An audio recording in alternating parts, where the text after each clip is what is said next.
Amerikada hammaga mashhur bir sudya bor, nihoyatda adolatli. O'sha sudya bir safar 15 yoshli bola ustidan hukm qildi.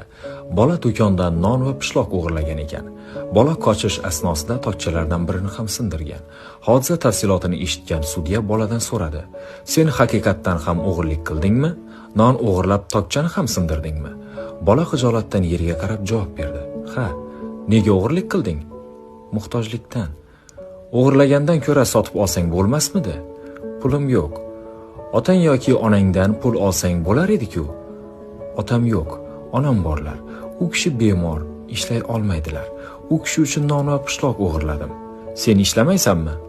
"Mashinalarni yuvar edim. Onamga yordamlashish uchun xo'jayindan bir kun javob so'radim. Shuning uchun meni ishdan haydashdi." Savol-javob tugagandan so'ng sudya hukmni e'lon qildi. O'g'irlik, xususan non o'g'irlash juda ham uyatli ish. Bu o'g'irlikda hammamiz sherikmiz. Mana shu zalda o'tirganlarning bari jinoyatda sherik.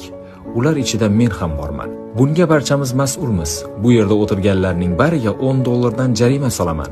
$10 bermasdan hech kim zaldan chiqmasin.